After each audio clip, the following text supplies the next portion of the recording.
She is now 85 years old, and Priscilla Johnson McMillan has a unique place in American history. She worked as a researcher for President John F. Kennedy when he was a U.S. Senator and became a personal friend. A few years later, she also got to know his assassin, Lee Harvey Oswald. What was Oswald like? Very quiet. I was sorry for him because he seemed lost, and I thought he looked like a college boy. His manner was that of some rather tentative, rather shy. It was 1959. McMillan was working as a newspaper reporter in Moscow at the height of the Cold War.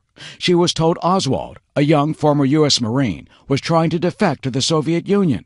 So she arranged to meet him in a room on the third floor of Moscow's Metropole Hotel, where she interviewed Oswald for 6 hours. He wanted to talk about Marxian economics, which I didn't want to talk. I wanted to talk about him. What did he want?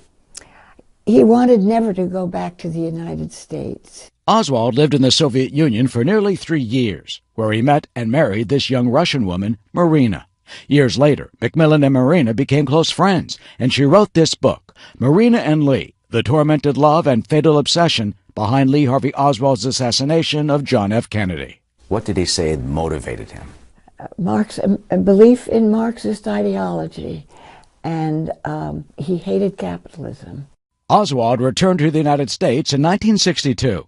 McMillan says he continued to follow communism, but also suffered from psychological and marital problems. He knew there was something wrong with him, himself, but he had these other things. I'm afraid you've got to say delusions, that he was something bigger than he was. He thought he was a great man. He was going to assert himself for history. In April 1963, he is said to have tried to assassinate General Edwin Walker, a well-known anti-communist firebrand, but he missed.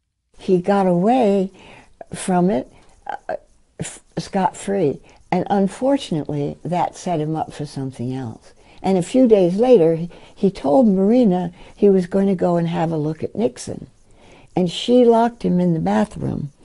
And for the rest of their time together, she was afraid that he would do something violent.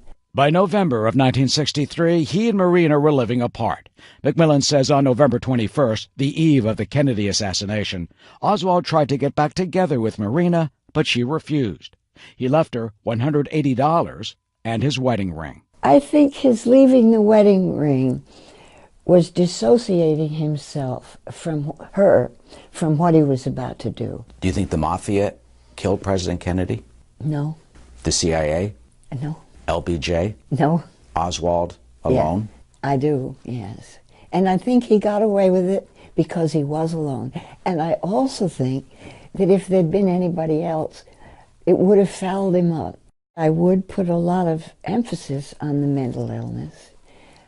You know, he was going to end up badly, but that he ended up badly and as an historic figure, that would have taken a lot to predict.